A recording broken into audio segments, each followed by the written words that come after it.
मेरी अपनी विधानसभा पूरी ट्राइबल है। मेरे यहाँ जो कॉटन का व्यवसाय है, मुख्य व्यवसाय है कि जिस समय से मैं जनता का सेवक बना हूँ, उस समय से मेरा अपना एक विजन डॉक्यूमेंट बना है। चाहे बेरोजगारी को लेकर हो, खेती किसानी को लेकर हो, स्वास्थ्य विभाग से लेकर हो, सारे विषयों को लेकर मैंने विजन डॉक्यूमेंट 5 साल का तैयार करा है। गुरु सिंह सभा सेंधवा की ओर से आप सभी सेंधवा वासियों, बड़वानी वासियों और प्रदेश वासियों को 76वें गणतंत्र दिवस की ढेरों शुभकामनाएं। आइए देशभक्ति और एकता के इस पर्व पर मिलकर कदम बढ़ाएं। बधाई करता आपके बीच रहने वाला आपका ही एक शुभचिंतक। मध्य प्रदेश में भाजपा की सरकार बने तकरीबन 1 साल हो चुका है।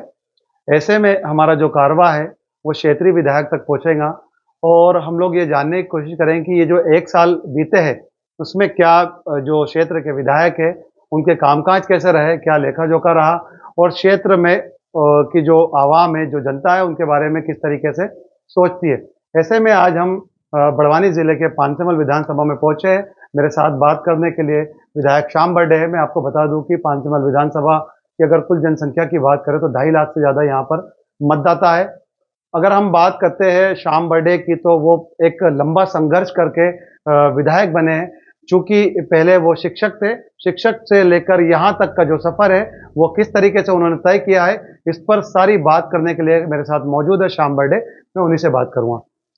सर, पहले तो आपको हमारे चैनल पे स्वागत है आपका। मैं ये जानना चाहूँगा कि तकरीबन 1 साल बीत गए और चूंकि 1 साल में एक रिपोर्ट कार्ड तैयार होता है विधायक का, तो आप किस तरीके से देखते हैं क्षेत्र की जनता में आपने किस तरीके से विकास कार्य किए और आगे के आपकी क्या रणनीति है, इसको लेकर आप कुछ बोले।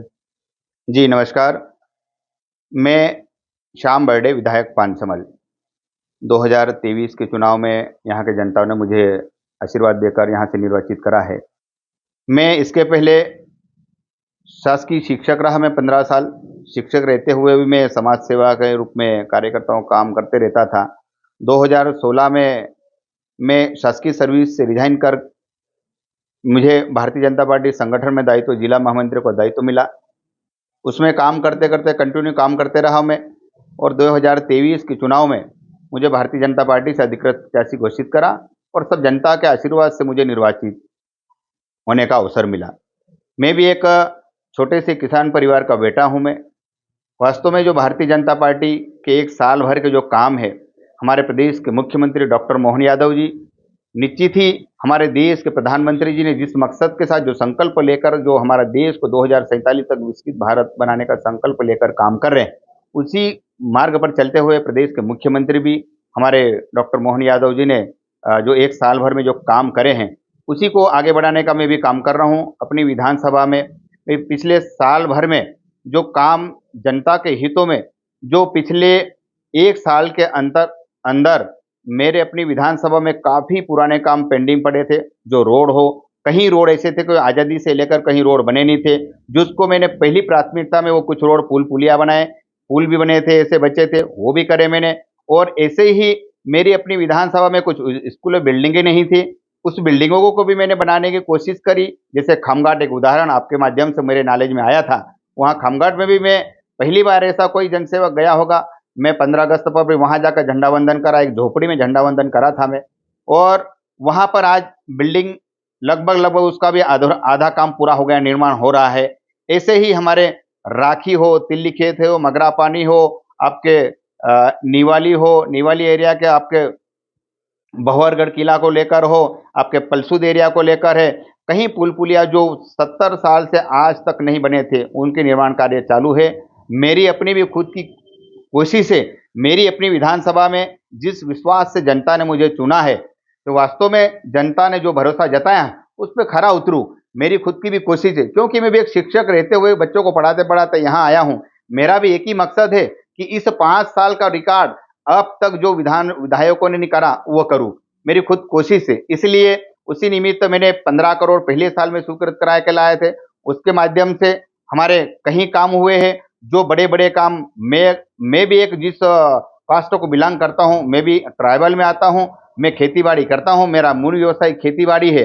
उसको लेकर भी मैं यहाँ के किसानों को क्या आवश्यकता है, पानी को लेकर सबसे पहले मैं जैसे ही निर्वाचित हुआ मुख्यमंत्री से आग्रह करा था, मेरा जिला, मेरी विधानसभा सारा खेती किसानों पर डिपेंड है, इसलिए सबसे पहले बड़ी योजना हमारी माइक्रो सिंचाई परियोजना जो 1088 करोड़ की स्वीकृत कराई थी विगत पिछले 11 तारीख को हमारे यहाँ हमारा मुख्यमंत्री आकर उसका भूमि पूजन भी करा था। उसके द्वारा हमारे ऐसे सभी किसानों को माइक्रो सिंचाई के माध्यम से पानी मिलेगा सिंचाई हेतु, जिससे कि हमारा किसान समृद्ध बनेगा। और हमारे गांव, हमारा जिला, हमारी विधानसभा पूरा ट्राइबल एरिया है, यहाँ भी पीने पानी को लेकर भी समस्या थी, तो उसको लेकर भी ने मुख्यमंत्री से आग्रह करा, विभाग के मंत्रियों से आग्रह करा, तो पीने के पानी के भी जल जीवन मिशन के द्वारा हर घर में शुद्ध फिल्टर का पानी मिलेगा और काम चालू हो गया है। ऐसी बड़ी बड़ी योजनाएं हमारी। उसके साथ साथ हमारे कुछ विधानसभा के गांव छूटे थे माइक्रो सिंचाई परियोजना को, उसको भी लेकर मैंने मुख्यमंत्री से गुहार लगाई थी, उन्होंने घोषणा करी है।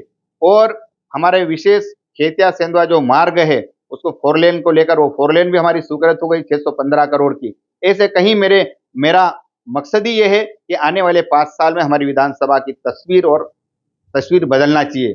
और स्वास्थ्य को लेकर भी मैंने मेरी अपनी विधानसभा में पांचमल मुख्यालय, यहाँ पर सामुदायिक स्वास्थ्य केंद्र है, उसको लेकर भी मैंने विभागीय मंत्री, स्वास्थ्य मंत्री से और मुख्यमंत्री से भी गुहार लगाई है कि मेरे अपनी विधानसभा का मेरा पांचमल मुख्यालय से जिला मुख्यालय 100 किलोमीटर के लगभग आता है, यहाँ पर सामुदायिक स्वास्थ्य केंद्र है, यहाँ पर सिविल हॉस्पिटल नहीं है, उसको उन्नयन को लेकर भी मैंने मुख्यमंत्री से आग्रह करा है, विभाग के मंत्री से भी आग्रह करा, उन्होंने विश्वास दिया कि बहुत जल्दी यहाँ भी सिविल हॉस्पिटल होगा। ऐसे ही हमारे कई महत्वपूर्ण कार्य हमारे नगर परिषद को लेकर हो, ग्रामीण को लेकर हो, कृषि विभाग को लेकर हो, हमारे खेल विभाग को लेकर, अभी हमारे यहाँ हम पूरे संभाग के हमारे, जैसे कि अभी आपने बताया कि नर्मदा सिंचाई परियोजना जो है वो क्षेत्र के लिए लाभदायी रहेगी, आप मानते हैं कि किसानों को इससे जो है वो फायदा मिलेगा और जो एक क्षेत्र में एक मुद्दा रहा है पलायन का वो थमेगा? बिल्कुल रहेगा, क्यों नहीं रहेगा। और किसानों को फायदा वाला विषय है, उसको लेकर बता दूं मैं भाई, मेरी अपनी विधानसभा पूरी ट्राइबल है, ऊंच नीच खाबड़ उबड़ खाबड़ जमीन वाली है, जिससे कि हमारा किसान जो ट्यूबवेल या कुएं का पानी भरता था, जो पहाड़ी एरिया पठार रहता था, वहाँ जमीन अच्छी नहीं होने से फसल उपजाऊ नहीं होती थी। लेकिन अभी माइक्रो सिंचाई परियोजना से न किसान को जमीन लेवल करने की जरूरत पड़ेगी, न कुछ फव्वारे के माध्यम से किसान अपनी फसल लेगा, तो निश्चित ही उनको फायदा होगा ही होगा। श्रीमान, एक मामला और है कि आपकी विधानसभा में कॉटन का एक बड़ा व्यापार होता है, चूँकि इस बार मंडी टैक्स में कहीं छूट नहीं मिली, तो किस तरीके से प्रयास किए जा रहे हैं उसके? जी देखिए, पिछली विधानसभा मेरी जो थी उसमें मेरा विधानसभा का क्वेश्चन भी था कि मेरे यहाँ जो कॉटन का व्यवसाय है, मुख्य व्यवसाय है, और उसमें जो मंडी टैक्स वाला विषय है, गुजरात और महाराष्ट्र की तुलना में एमपी में उसका टैक्स ज़्यादा था। इसलिए मैंने मुख्यमंत्री से भी आग्रह करा, विभागीय मंत्री से भी, और विधानसभा में क्वेश्चन भी लगाया था। तो हमारे उस समय मुख्यमंत्री जी और हमारे मंत्री जी ने आश्वासन दिया कि किसानों के हित में ध्यान में रखते हुए मंडी टैक्स पर विचार किया जाएगा। क्षेत्र में विकास को लेकर तो जैसे आपने बताया कि निरंतर काम चल रहा है, लेकिन रोजगार के लिए क्या नए अवसर बनाए जाए? रोजगार को लेकर भी मैंने हमारे विभागीय मंत्री और मेरा अपना, मैं पहले बता दूं कि जिस समय से मैं जनता का सेवक बना हूं, उस समय से मेरा अपना एक विजन डॉक्यूमेंट बना है कि विभाग से पहले साल में मुझे क्या काम करना, दूसरे साल में क्या करना, सभी विभागों की, चाहे स्वास्थ्य सुविधा हो, चाहे बेरोजगारी को लेकर हो, चाहे खेती किसानी को लेकर हो, स्वास्थ्य विभाग से लेकर हो, सारे विषयों को लेकर मैंने विजन डॉक्यूमेंट 5 साल का तैयार करा है। उसके निमित्त में बेरोजगारी, जो रोजगार को लेकर भी मेरा एक तैयारी है, उसको लेकर भी मैं अपने क्षेत्र में कई बड़े रोजगार धंधा की उसकी मैंने मांग करी है, मुख्यमंत्री को पत्र दिया है कि कहीं कहीं बड़े डेवलप करें, हम यहाँ पर कुछ फैक्ट्रियाँ खोले। अक्सर देखा जाता है विधायक श्याम बर्डे कभी चाय की टपरी पर चाय बनाते दिखते हैं, कभी पान दुकान पर खड़े होते, कभी ऐसी चर्चा होती है, इससे क्या निकल कर आता है? देखिए, मैं तो सबसे पहले भारतीय जनता पार्टी का कार्यकर्ता हूँ। कार्यकर्ता होने के नाते मुझे वही अच्छा लगता कि भाई हमारे कार्यकर्ता के यहाँ रुक जाओ, छोटे कार्यकर्ता की टपरी पान खाओ, गुटखा खाओ, और कार्यकर्ता से मिलना जुलना हो जाता है। मैं भी एक छोटे से परिवार का हूँ, एक किसान का बेटा हूँ, और यहाँ से आया हूँ। सबसे पहले इसलिए बोलता हूँ कि मैं कार्यकर्ता हूँ और हमेशा कार्यकर्ता बन के काम करूँ, जनता की सेवा कैसे कर सकूँ, यही मंशा लेकर मैं हमेशा छोटे छोटे कार्यकर्ता को या छोटे छोटे परिवेश खड़े देता हूँ। ये थे हमारे साथ विधायक श्याम बर्डे, जिन्होंने अपनी राय बेबाकी से रखी। आगे हम लोग चलेंगे किसी और विधायक से मिलने और देखेंगे कि उनका भी रिपोर्ट कार्ड क्या है। हमने ये बात करी, जिन मुद्दों पे बात करी है वो लगातार ग्राउंड जीरो पे हमने भी देखा कि वो करने में कहीं ना कहीं विधायक सफल रहे। हालांकि विरोधियों के अपने अलग दावे हैं और इसमें जो विधायक ने जिस तरीके से बताया, जो रहा, जिस जमीन पर बेस तैयार किया है, देखते हैं कि आगे कितना कारगर साबित होता है। Sameer Shaikh, State today.